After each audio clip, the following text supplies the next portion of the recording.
Rooster's voice.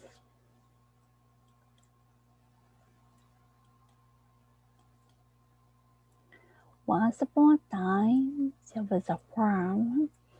It was one beautiful sunny day that the farm animals held a very important meeting. They discussed who would be able to get up early and wake them all up every day.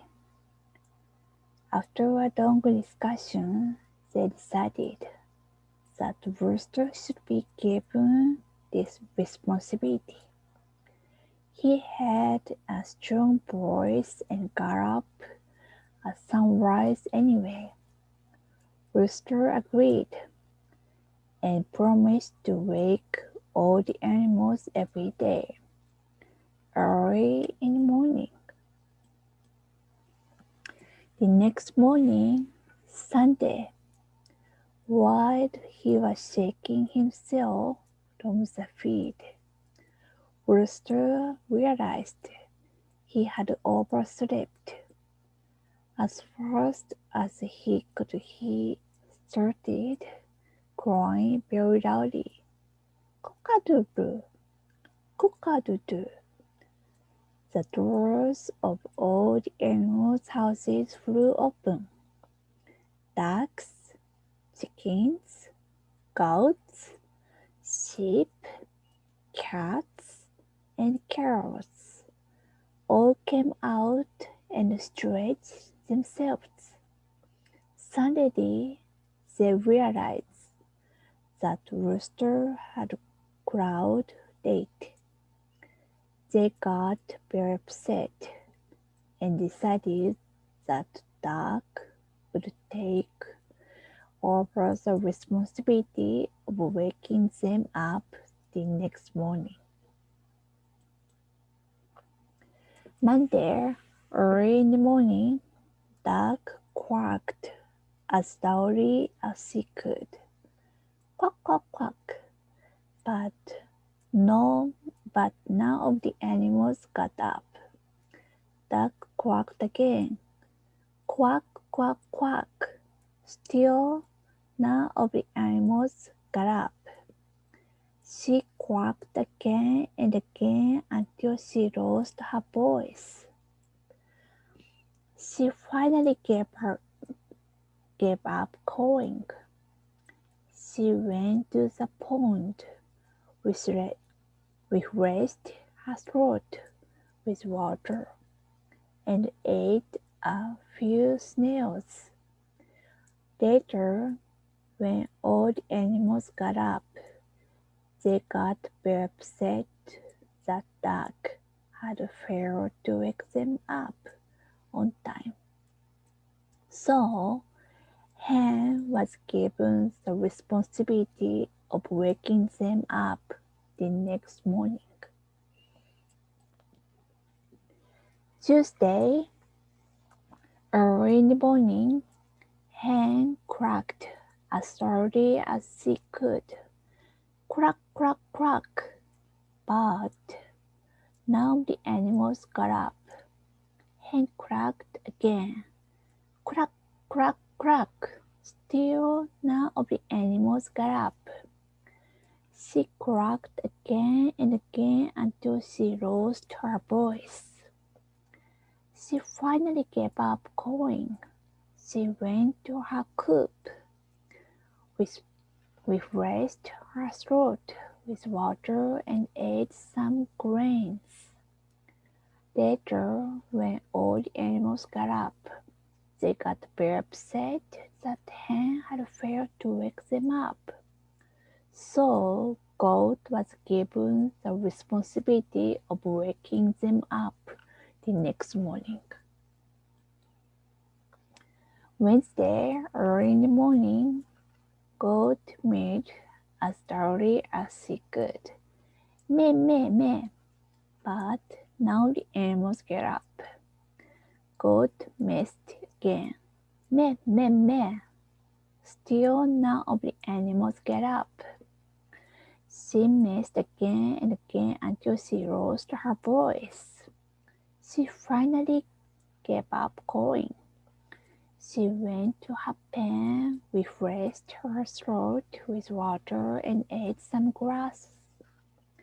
Later, when all the animals get up, they got very upset that God had failed to wake them up. So she was given the responsibility of waking them up the next morning.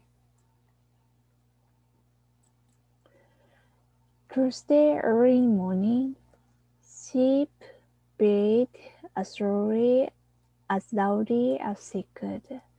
Bear, bear, bear. But now the animals got up. Sheep brayed again. Bear, bear, bear. Still, now the animals got up. She brayed again and again until she lost her voice. She finally gave up calling. She went to her barn, refreshed her throat with water, and ate some grass. Later, when all the animals got up, they got very upset that sheep had failed to wake them up. So, Cat was given the responsibility of waking them up the next morning. Friday early in the morning, Cat mewed as loudly as she could. Meow, meow, meow. But now the animals got up. Cat mewed again. Meow, meow, meow. Still none of the animals got up. She mewed again and again until she lost her voice. She finally gave up calling. She went to the house and refreshed her throat with milk. Later, when all the animals got up, they got very upset that Cat had failed to wake them up. So, Carol was given the responsibility of waking them up the next morning. Saturday early in the morning, Carol mooed as loudly as she could. Moo, moo, moo. But now the animals got up. Carol mooed again. Moo, moo, moo. Still none of the animals got up. She mooed again and again until she lost her voice. She finally gave up calling. She went to her shed, refreshed her throat by drinking all the water, and then she ate up all the feed. Later, when all the animals got up, they found out there was no feed or water left. So, Carol had finished everything, and when she was asked about it, she just shook her tail and cried, moo, moo, moo. From that day on, all the animals agreed that only Rooster would wake them up, because he had no big stomach to finish all the feed and water, and his voice was strong enough to wake them up on time. So, Sunday early in the morning, Rooster crowed with his loud voice, "Cook-a-doodle, cook-a-doodle," and all the animals woke up on time, and he still does it to this day. The end.